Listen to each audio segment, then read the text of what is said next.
connectivity in the region. We trust that with your strong support, the Belt and Road cooperation will make a greater contribution to ASEAN and the world.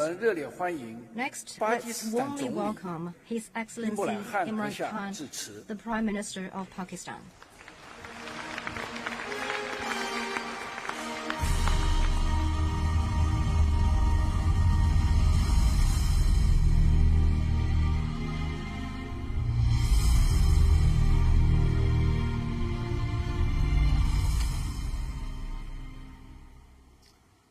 Bismillahirrahmanirrahim. Iyyaka na'budu wa iyyaka nasta'in.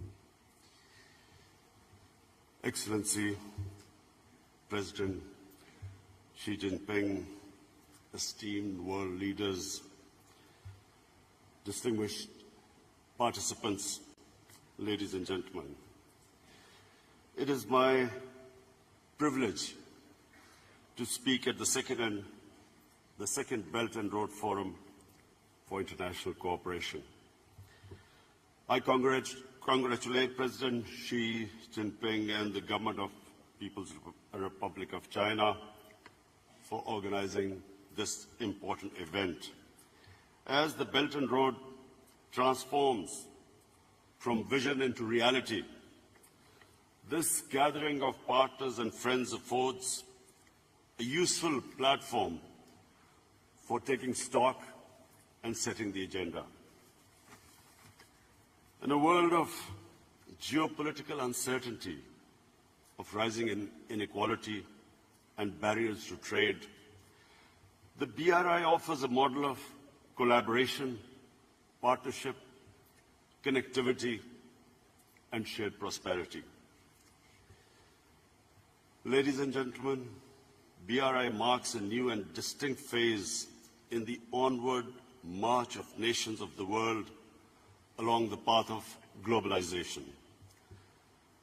The presence of so many world leaders today is a proof that we choose hope over despair and cooperation over confrontation. 122 states and 49 international organizations have signed on to the BRI's vision, and this is a historic and a monumental development. Distinguished participants, Pakistan is proud to have partnered and pioneered with China in this transformational endeavor. We have been among BRI's earliest and most enthusiastic proponents. The China-Pakistan Economic Corridor, one of BRI's major components and one of its earliest manifestations, has made substantial progress. Pakistan's energy supplies have increased massively. Our critical infrastructure gaps are being plugged. Gwadar, once a small fishing village, is transforming rapidly into a commercial hub. The Gwadar airport will be the largest in our country. Together, Pakistan and China are entering the next phase of CPEC, with greater emphasis on socio-economic uplift, poverty alleviation, agriculture cooperation, and industrial development. We are expanding the frontiers of knowledge through closer engagement and deeper cooperation in fields of education, innovation, and technology. Along the length of the corridor, special economic zones are set to come up, offering opportunities for investment for Pakistani, Chinese, and foreign entrepreneurs. Supplementing the next phase of CPEC, we are signing an expanded Pakistan-China free trade agreement. We are changing Pakistan's economic landscape and, inshallah, the destiny of our people. I want to thank China and its leadership for their unwavering support for Pakistan. Our deep-rooted friendship, partnership, and brotherhood with China remains strong, resilient, and unbreakable, standing tall in the face of every challenge. I take this opportunity to invite all of you to avail our liberal foreign investment regime and participate in our economy in particular infrastructure, railways, dams, IT, and manufacturing.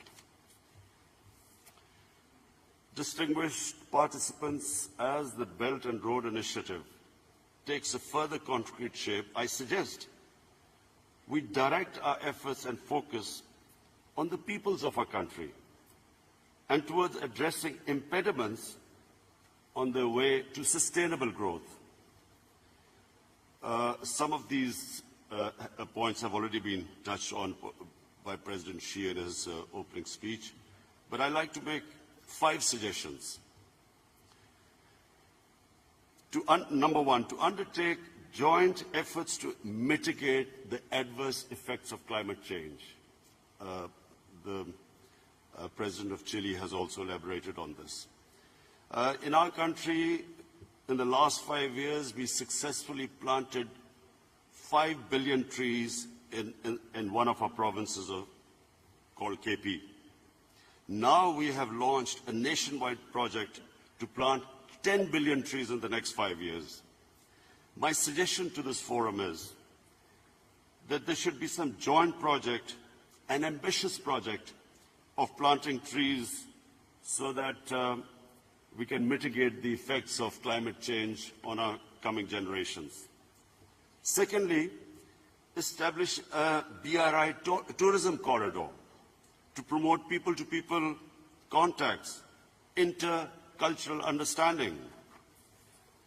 Thirdly, and most importantly, establish an Office of Anti-Corruption Cooperation to combat the scourge of white-collar crime. And white-collar crime has devastated the developing world. Fourthly, create a poverty alleviation fund that supplements national efforts in the fight against poverty and malnourishment. In Pakistan, we have recently launched a target poverty alleviation program called ISAS. The aim should be to emulate China's spectacular success in lifting 800 million people out of poverty within 3 decades. And fifthly, make concerted efforts to further liberalize trade and investment flows, encouraging our private sector and businesses to collaborate in projects. Distinguished participants, China's marvelous civilization has given the world wisdom, harmony, and prosperity. It has gifted to humanity great inventions, arts and aesthetics, and a culture of compassion and coexistence. And again, President Xi's references to the ocean and the rivers, I quote a Chinese proverb, "The ocean is vast because it rejects no rivers."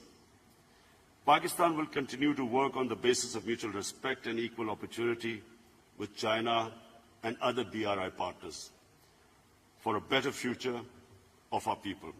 Pakistan will partner all those who share the vision of a peaceful and prosperous world. We will work together to realize a future of hope and happiness. Thank you.